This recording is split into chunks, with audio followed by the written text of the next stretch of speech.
Interface Video presents Fairfield Today.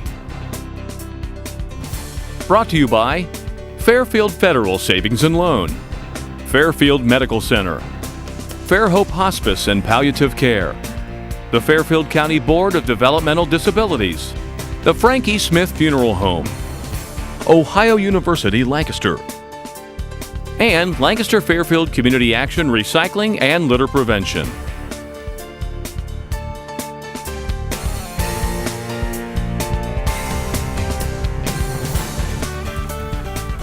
Hi, and welcome to Fairfield Today. My name is John Bosser. I am the host of this program.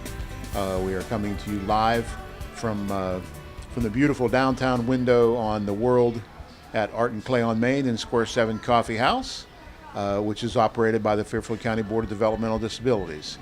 We host this program once a month, and we try to do it down here and kind of talk about the programs we have going on. My guest today, first guest, is Julie Bruckelmeyer, who is our Community Connections Coordinator. Julie, welcome to the program. Thank you for having me today. Before I really get started, I'd like to talk about our new Imagine newsletter. It's available online at fairfielddd.com. Click on newsletters, and you can find the July issue, and it talks a little bit about the main story on the front page is our Green Machine Farmers Market. Our program, we can talk a little bit more about the Green Machine maybe later in the program when we have Ray Schmidt on. But we have a farmers market out there from 11 to 2 p.m., 11 a.m. to 2 p.m., Monday, Wednesday, and Friday through the rest of the summer. And things are really starting to come in at the end of the summer here, at the end of the growing season. And there's a lot of other information in here. There's a picture page about picture gallery about Bowling with Buckeyes, another one about the Run for the Rose. So we're very excited about this issue, and you can check back there just about every month and find the new issue. Julie, let's jump in here. So first of all, tell me, what is the Community Connections Coordinator? Well, my job is fairly new, and it's still evolving. I think it will always be evolving. But my goals and my efforts are to help individuals with disabilities become more connected in their community, to access the things that they would like to do, see, form relationships with people they might not otherwise consider. And so I'm out there trying to open doors and certainly encourage individuals with disabilities to get out there and experience life maybe a little more openly than they have in the past. And so it's just a way of helping individuals live a fuller, happier life where they are. Okay, talk a little bit about some of the things you've done. You took this job, I think, in the springtime. Talk a little bit about some of the things you've done so far, especially over the last month and a half, 2 months. Some of the things I've been doing, I've been speaking at different organizations, many churches, about opening their doors to individuals with disabilities, to being a little more aware of the needs that are out there for families that have children with disabilities. It's often very difficult for a family to take their children out when they're challenged with physical disabilities or other types of disabilities, and really enjoy meeting others or participating in community events. So I think as a community, we need to be just more aware, more sensitive, and try to welcome individuals in that might otherwise feel excluded. So doing a lot of speaking, also connecting with individuals one-to-one, mainly adults with disabilities, and helping them to find what's in their community, what's right around them that they can access and enjoy, or if it's not right around them, and how do we access it? So that's very important. I'm also really out working with parents, helping them to connect. We had started some parent support groups that were not real well attended. So what I'm doing right now, while we kind of revamp things, rethink things, is to do some customized connections. So if I have a parent that has requested to meet others. I will talk with them about what they're looking for, what kind of connection would they like, and then actually facilitating that meeting and them coming together, sharing information, and deciding how will we get back together. Are we going to meet face to face? Are we going to email and Facebook and use cell phones to communicate and share information and support one another? And will we invite other parents in? And so it's very organic. And it's what each person or parent decides they need or want. So those have started and turning out to be, I think, really important connections. We're also trying to help parents with really young children to get out and experience some things in the community. So we're holding some gatherings out in the community and encouraging them to bring their families so that they can meet each other, do some networking, and start to feel like maybe we can do this. Maybe we can get out and really enjoy this free concert. We do a lot of, the concert series. They're in Pickerington, they're in Lancaster, there's movie night, they're free. And those are the things that, we're trying to get out and access. Okay. And let me get back to the one-on-one aspect. And I think it's very interesting and very beneficial. Say, for example, you have someone who is interested in photography. So what you'll try to do is pair that individual with a disability who's interested in photography up with either like photography club or even a one-on-one with someone who has photography as a hobby or as a photographer, and let them share their experiences. Right. Absolutely. And that's what I'm looking for. When I'm out speaking in different places or meeting people, I'm just asking, what are your hobbies? What are your skills? What would you be willing to share? Could you take some time to work with an individual on photography?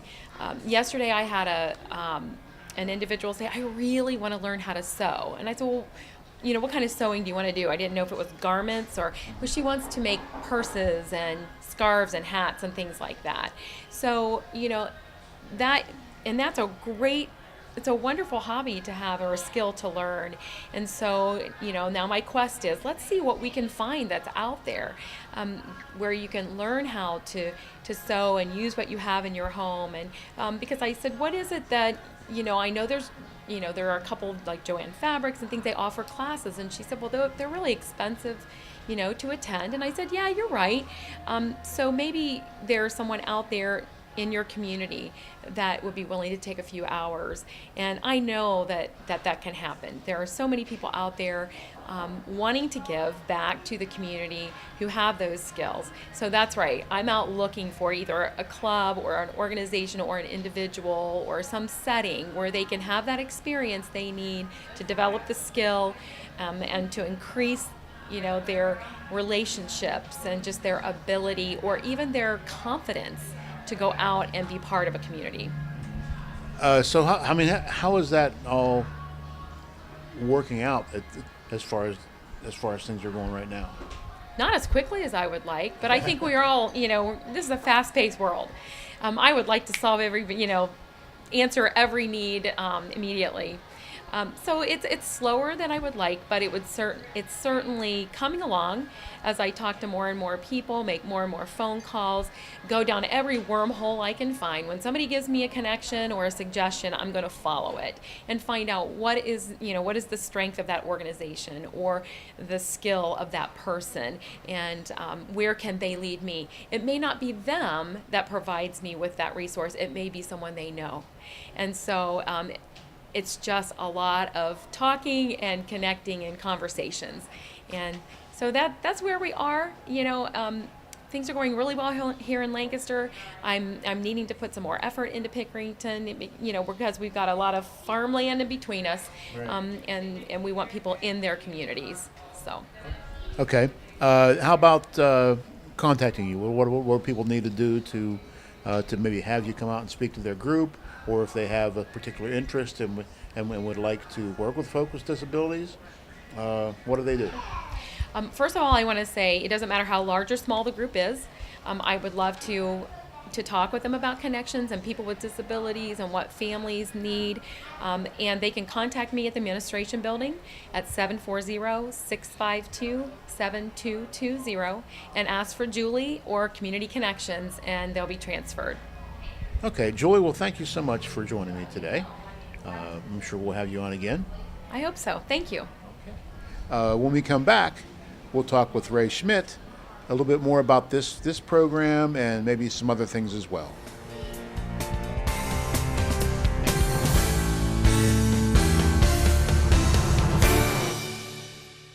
Today, about 1 in 5 Americans is living with a disability. Over 50 million people, including many of our friends and neighbors, teachers and co-workers, heroes and leaders. 20 years ago, the Americans with Disabilities Act guaranteed every person the right to live, work, and participate fully in the American experience. We've come a long way since then, and we are committed to making even more progress in the years ahead. Visit disability.gov to see how you can help.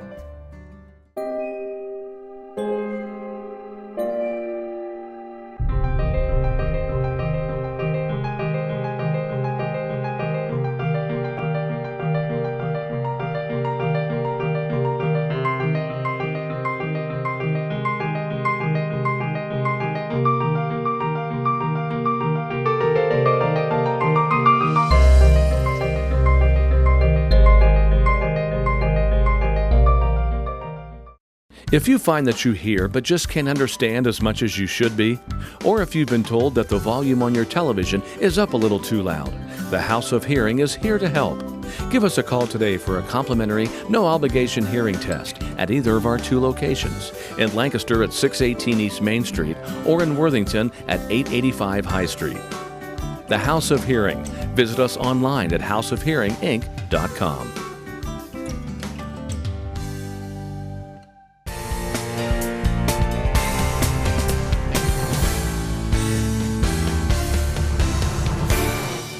Welcome back to Fairfield Today. To repeat, my name is John Bosser. I am the host of this program. We host Fairfield Today once a month. Today we're at Art and Clay and Square 7 Coffee House in downtown Lancaster. And now I've been joined by Ray Schmidt, who is our Director of Quality. That's quite a title, isn't it? Well, yeah, the full title is Director of Quality, Innovation, and Planning, which is a John Picard construction there, but Director of Quality will do just fine, yeah. Okay. I had Julie on earlier. Talk a little bit more about, from your perspective, how important it is to make these community connections and kind of maybe toot her horn where she wouldn't, and kind of tell everyone what a great job she's doing so far. Well, it's something we've known for a long time, and especially, as you know, I used to be the manager at the Opportunity Center, and something we know there is that we have a number of people who have gone out into the community, gotten a job, done very well at the job, but for whatever reason that ends, and then they come back to be at the Opportunity Center. And what we know is that it's not that they can't handle the job, but that they get lonely. They have friends at the Opportunity Center. They don't have all those connections in the community that they need. And so they naturally come back to where they know they're welcome and where they have friends. And so the work that Julie is doing is just incredibly important, because what she's doing is helping us connect on a social end the people who are trying to get jobs in the community and trying to be active, full members of the community. And through Julie's work, we've been able to do some really wonderful things. I mean, you've seen in the newsletter the group that she organized to do the boat tour of, I think it was Lake Logan? Yes. Yeah, it was a wonderful idea. And the people that she was able to get together on that, both groups were really, really great. Just today, we're here at Art and Clay in Maine, and I come in and as it is typically every day, you've got young families here working on artwork. You've got a camp going on. I guess you told me it was a sculpture camp, right? That's going on. And there at the sculpture camp, I saw Ken Culver, and I know a lot of your viewers know Ken. He's a local legend, and a good friend of mine for over 30 years now. And he was just here helping one person create a sculpture, and I just love that kind of connection. And that was something that Julie put together. So it's wonderful. Yeah, it goes back, and we've kind of been making a movement toward this for the last several years. I remember 3, 4, maybe even 5 years ago now. We have these twice a year. We have in-service days where we bring a speaker in, and it's professional development. And we had a guy from Pittsburgh named Al Condalucci.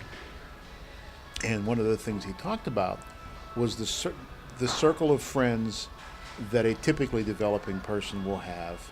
And it's usually up, you can count around 250 people, that they're various levels, from close friends to just acquaintances.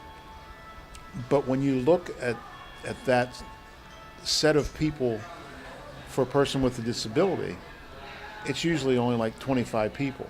And a lot of times it's someone who's being paid to be their friend. It's their caregiver, their support. So it's awesome for us to be able to develop these natural supports for people. Yeah, and what you're right. As an agency, we've been doing this for years, trying to think about the individual, trying to get these connections going. And I would say, for the most part, our connections have been at kind of a macro level. You know, we partner with Fairfield Medical Center to do project search and to give people these internship possibilities in the medical field. We partnered with River Valley Mall to come up with Discover You and create more internships with stores there at the mall. We partnered with the Ohio State Master Gardeners to help over at the Opportunity Center with the Green Machine and developing a 6,800 square foot garden. Those things are wonderful and crazy, and we love those partnerships. But something that we know is happening is that both in federal rule and statute, the Department of Justice as well, have been going to different states and saying, we want to challenge you further. We want you to start looking at this not as a building, not as a program, not as an agency, but at the individual level. And something we've realized is that in order for us to do that, to really take these partnerships, take these connections, and look at it at a very personal level, we need more tools to do that. And so that's something that we're working on now is developing locally some software that will allow us to keep track of our individuals. That's not hard. We do that all the time. But also to keep track of all of those community resources that we have, and then try to pair those things in an intelligent way. And in doing that, creating these very personal connections that match up people with their passions and people in the community who know how to do what it is these people want to learn how to do. Okay. One of the cool things that's happening this month, actually, you mentioned the Master Gardeners and the Green Machine. They're going out into the community, and a small group of them, just a couple of Master Gardeners and a couple of people from our Opportunity Center, are going to the little patch of ground. I've been kind of referring to it in emails as Tommy's Island. A lot of folks are familiar with Tommy Hartung, who passed away several years ago and was kind of a fixture on the east side of Lancaster, riding around his yellow bike and working at Kroger. It's kind of dedicated a traffic island at the corner of where Marietta Road cuts off of Pleasantville Road, and they're going to go in and weed that and put some mulch down. The mulch is being provided by Allen's Lancaster Greenhouse.